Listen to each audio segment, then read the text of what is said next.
હૃદય સુભગ મૂર્તિ સકરુણા. શ્રી ગુસાઈજી પ્રભુ ચરણે સપ્તશ્લોકીમાં 6 ગુણ મહાપ્રભુજીના બતાવ્યા, અને આ શ્લોકમાં શ્રી વલ્લભની અંદર જે નિત્ય લીલામાં 6 ગુણ બિરાજે છે અને કઈ રીતે નિત્ય લીલામાં વ્રજભક્તોના મનોરથ આપ સિદ્ધ કરે છે એ બતાવ્યું. એના વિસ્તારમાં તો જવું નથી.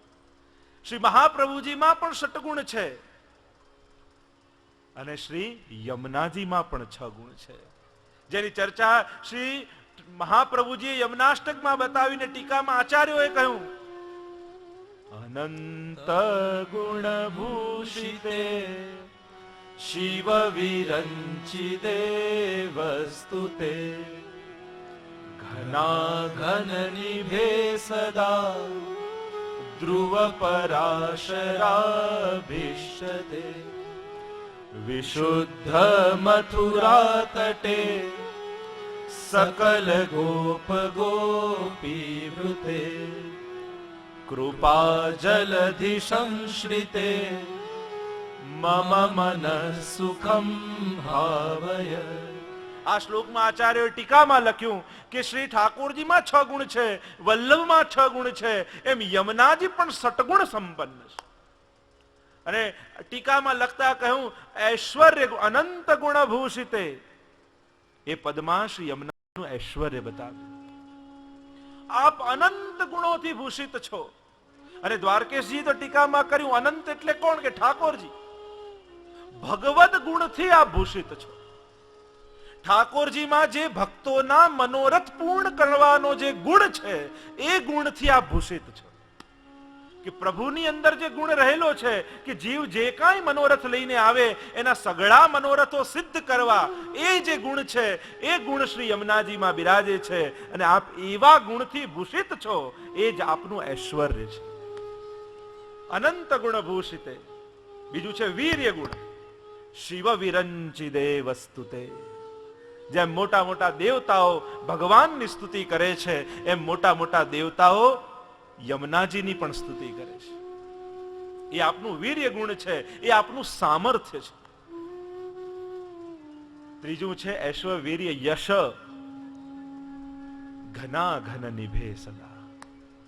જેમ ઘનઘોર કાળા વાદળ હોય અને વાદળો વર્ષે ત્યારે કોઈ પાત્રને જોતા નથી કે આ અમીરનો મહેલ છે કે ગરીબનું ઝૂંપડું છે, આ કોઈ પવિત્ર નદી છે કે કોઈ ખાબોચિયું છે, એ પાત્ર જોયા વગર જે વર્ષે, એવું મેઘ જેવા આપ છો. અને એ જ આપનો યશ ગુણ છે.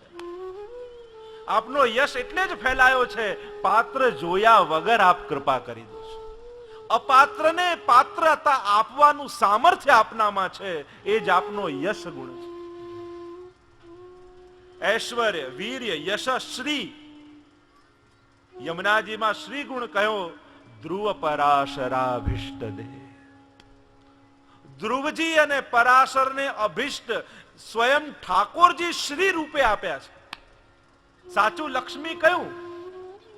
લક્ષ્મી સાચી કઈ જીવનમાં? સ્વયં પ્રભુ જ વૈષ્ણવ માટે લક્ષ્મી રૂપ છે. અશેષ ભક્ત સંપ્રાર્થ્ય ચરણાબ્જ રજો ધન.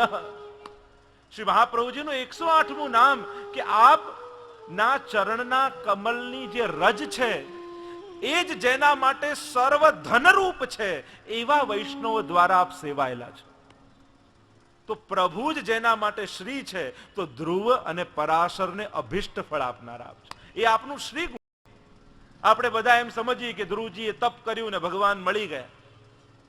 અરે હજારો વર્ષ સુધી લોકો તપ કરતા રહે, ઋષિઓ તપ કરતા રહે, અને સ્વપ્નમાં પણ ભગવાનની ઝાંકી થતી નથી. તો આ ધ્રુવજીએ તો આટલી વાર તપ કર્યું ને આટલી વારમાં ઠાકોરજી મળી ગયા. એના તપનું સામર્થ્ય નહોતું. મહાપ્રભુજી તો કહે છે એમણે તપ મધુવનમાં યમુનાજીના તટ ઉપર યમુના જલના પાન કરીને કર્યું, એટલે યમુનાજીની કૃપાથી ઠાકોરજી જલ્દી પ્રસન્ન થઈ ગયા. નહીં તો અન્ય ઋષિઓ તો ભગવાનને મેળવવા માટે તપ કરતા હોય તોય ભગવાન નથી મળતા, અને ધ્રુવજીએ તો પિતાના ખોળામાં બેસવા માટે તપ કર્યું તોય ઠાકોરજી આટલી જલ્દી મળી ગયા. એનું કારણ એ કે યમુનાજીનો આશ્રય કર્યો, અને યમુનાજીની કૃપાને કારણે આ શ્રી પ્રાપ્ત થઈ. પરાશર ઋષિ, વ્યાસજીના પિતા, સંધ્યાકાલ હતો, મત્સ્યગંધા નામની કન્યા, અને ન કરવાનું કૃત્ય થયું તો કોઈ અસુર પેદા થવો જોઈએ, પણ યમુનાજીનો કાંઠો હતો એટલે ભગવાનના જ્ઞાના અવતાર એવા વ્યાસજીનો જન્મ થયો. ખરેખર તો અસુર જન્મ લેવો જોઈએ, પણ યમુનાજીના કાંઠાને કારણે, યમુનાજીના આશ્રયને કારણે યમુનાજીએ શ્રીનું દાન અને સ્વયં ભગવદ જ્ઞાના અવતાર વ્યાસજીનું પ્રાગટ્ય. તો ધ્રુવ પરાશરાભિષ્ટ દે એ શ્રી ગુણ યમુનાજીનો છે. અનંત ગુણ ભૂષિતે શિવ વિરંચિદે વસ્તુતે ઘના ઘન નિભે સદા ધ્રુવ પરાશરાભિષ્ટ દે વિશુદ્ધ મથુરા તટે. આ જ્ઞાન ગુણ છે. નહીં જ્ઞાનેન સદૃશમ પવિત્રમ ઇહ. ગીતામાં પણ ભગવાને કહ્યું ને, જ્ઞાન સમાન બીજું કોઈ પવિત્ર બીજું કોઈ નથી, વિશુદ્ધ બીજું કોઈ વસ્તુ નથી. અને એટલે જ એ જ્ઞાન ગુણ બતાવતા કહ્યું વિશુદ્ધ મથુરા તટે. એ મથુરાની વિશુદ્ધતા, પવિત્રતા બતાવીને યમુનાજીમાં રહેલા જ્ઞાન ગુણને પ્રદર્શિત કરે કે યમુનાજીના તટનો પણ જો કોઈ આશ્રય કરી લે તો યમુનાજી એને પરમ જ્ઞાન, ભગવદ રસ જ્ઞાન, ભગવત સુખનું જ્ઞાન નું જ્ઞાન શ્રી યમુનાજી દાન કરે છે. તો આ જ્ઞાન ગુણ શ્રી યમુનાજીમાં બિરાજે છે. ઐશ્વર્ય, વીર્ય, યશ, શ્રી, જ્ઞાન, અને છઠ્ઠો ગુણ છે વૈરાગ્ય. અને વૈરાગ્ય ગુણ કહેતા કહ્યું સકલ ગોપ ગોપી વૃતે. આપ સકલ ગોપીઓથી આવૃત છો. મહાપ્રભુજીમાં પણ જે વૈરાગ્ય ગુણની ચર્ચા આવી ત્યાં બહુ સુંદર વાત કરી આચાર્યોએ. કહ્યું કે વૈરાગ્ય શું છે? તો કહ્યું પોતાના ભક્તમાં વિશિષ્ટ અનુરાગ અને અન્યમાં વૈરાગ્ય, એ જ વૈરાગ્ય ગુણ છે. વિશિષ્ટ ભક્તમાં રહેલો વલ્લભનો અનુરાગ એ જ વૈરાગ્ય.